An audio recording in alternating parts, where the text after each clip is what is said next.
Ladies and gentlemen, Paul Leslie presents. And now your host, Paul Leslie. Ladies and gentlemen, it's with great pleasure that we welcome our special guest, Merlo Podlewski. Thanks so much for making the time to do this. Who is Merlo Podlewski? I'm a musician that grew up on the East Coast.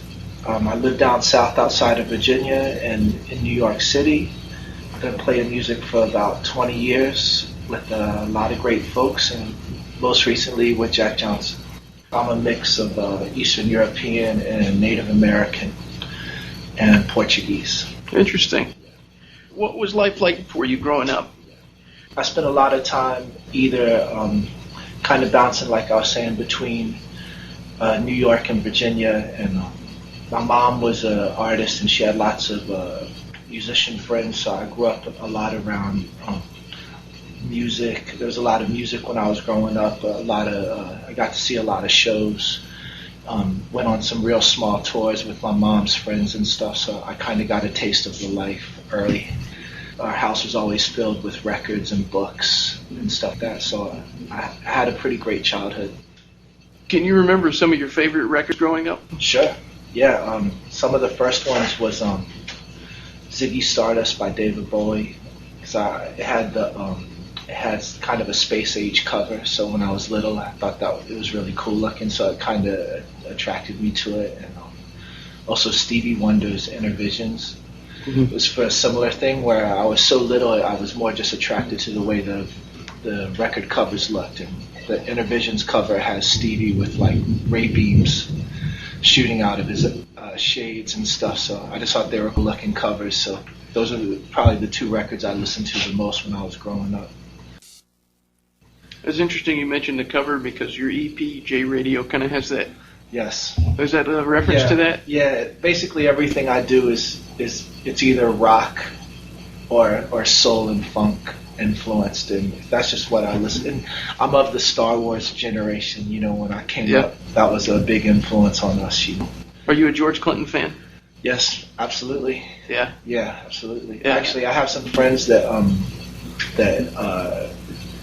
kind of in the small world of musicians, there's a really great keyboard player named Amp Fiddler that kind of was apprenticed under P-Funk. Now he does his own stuff, and both of us play a lot on the hieroglyphics rap stuff out of the Bay Area. So I actually, every once in a while, I get the chance to play with some of the P-Funk alumni. It's really fun. So how did you come to pick up the bass? I actually started playing guitar just because there was always guitars around, and there was also a few of my mom's friends were professional musicians, so they had a lot of instruments in their house. And so when I would go with her, when she would visit, I would kind of tinker around on their stuff while she was hanging out. And when bass is a little bit easier when you're just starting because you don't have to make chords. It's just all single notes and stuff. So I started messing around with it, and as I was growing up, especially in New York, like reggae culture, Jamaican culture, and Latino culture is really big in New York, and so there's lots of reggae music and lots of Latin music that you hear kind of everywhere, and that stuff is largely bass-driven music. So I kind of grew up always hearing really heavy bass stuff at the block parties and stuff like that. And so when I got older, I found that it was an easy thing for me to go and do when I played with people, is that I kind of had a natural way with it from growing up hearing it so much that I sort of fell into playing with Latin bands and reggae bands and stuff. Me and Jack's drummer, Adam, I met playing like salsa gigs, and that's actually how I wound up meeting Jack and stuff too. Tell us about your first meeting with Jack Johnson. What did you think of him? It was funny because, like I said, I had actually met Adam a few months earlier. We had a lot of mutual musician friends. Adam gave me a call and said, I'm working with this singer-songwriter, and I think it'd be really cool if you guys could link up. I think you'd actually really like each other. And as soon as I heard singer-songwriter, I immediately said no, because typically working with singer-songwriters can be a bit of a one-sided I just was naturally hesitant. I said no for a couple of months, and then eventually Jack just called me directly and said, could we just link up and go get some lunch? So we linked up and we went and got lunch together and talked about music and stuff. And it turned out we had a lot of similar heroes. Like we both really idolized Hendrix and Marley and the Meters and the Beatles and the Stones and stuff. And so he just seemed like a really nice cat. He asked me if I would just come and help him get his first record together. So I said, hey, I'll come and do that, but I don't want to commit to anything.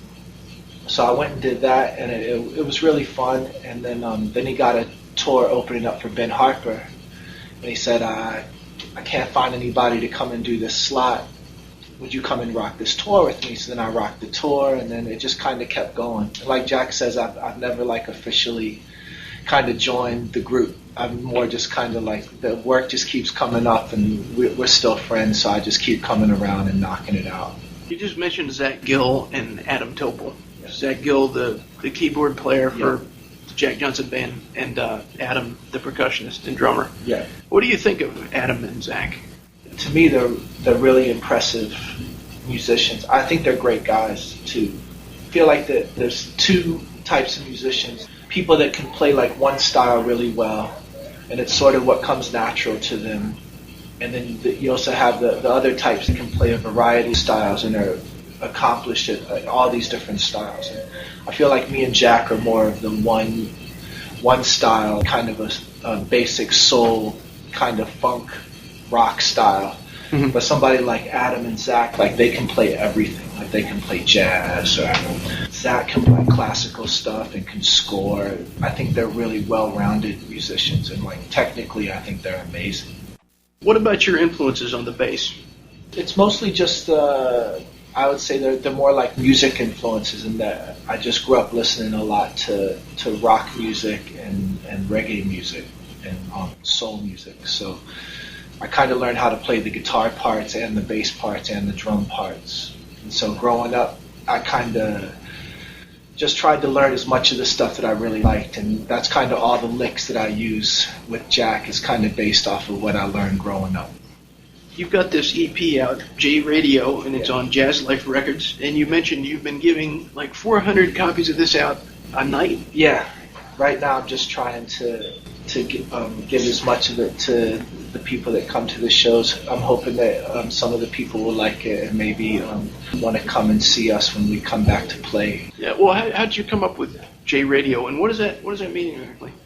Actually, when I was growing up, I played a lot of street ball, basketball, and a lot of the kids that I used to play with used to tease me that I sounded like a radio, because I would always sing the popular hits of the day while we were playing basketball. So they would always tease me and call me radio. And then when I was younger and I did a little bit of graffiti, I used radio as my graffiti name. So it's actually an old name that I kind of had forever that was a nickname that I just decided to use for this project.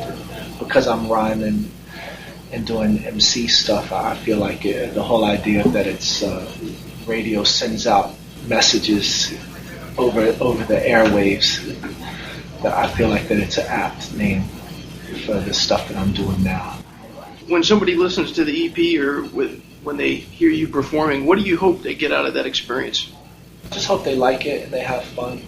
I'm really just trying to do the best job that I can, so I just hope that they enjoy it. I'm trying to make it as musical as possible. And I got a lot of help from my friends that I kind of came up playing music with, and so we're really trying to just do the best we can, make it sound as good as we can. So we're just hoping that people enjoy it. That's all I'm really hoping for with all of the stuff that we do, is that people like it and want to listen to it again. So what's in the future? Well, I got more tours to play the West Coast, and then we're going to go to Australia and New Zealand, and we're also going to go to Japan. Basically, I'm following with my band with Money Mark and Kid Koala and DJ Logic and a couple of other friends of mine. And we're basically playing all the regions that I just played with Jack. I'm going back to. We just played Europe, so I'm going to be going back to Europe in September and playing Paris and London, Nice. Amsterdam, and then we just did the East Coast. I'll do the East Coast next, and I'm hoping to come back here to Atlanta, like hopefully in October and November. Mm-hmm. And then so I'm just kind of doing the piggyback.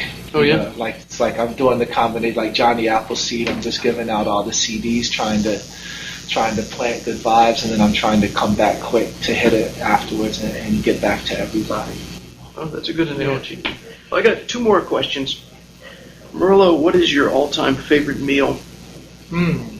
Well, right now I'm really feeling garlic chicken. Yeah, I have Cuban food a lot, so I like garlic chicken with plantains. I love Cuban food. Yeah. Well, the last question, what would you like to say to all the listeners out there, those that are just now being exposed to you, and then the people that have heard the EP? Thank you for listening. Thank you for coming to the shows and watching us play. And it's because of you that we get to live this really great lifestyle. So I think I can speak for all of us when I say we really appreciate it. Tell all the listeners out there how they can find out more about J Radio. I have a jradiomusic.com, and that'll link you to my YouTube and my Facebook pages. My YouTube pages have all the clips from the live shows that I do with Jack and also with my friends. And then my Facebook page has all of my tour dates and stuff like that on it too. Well, thanks, Merlo.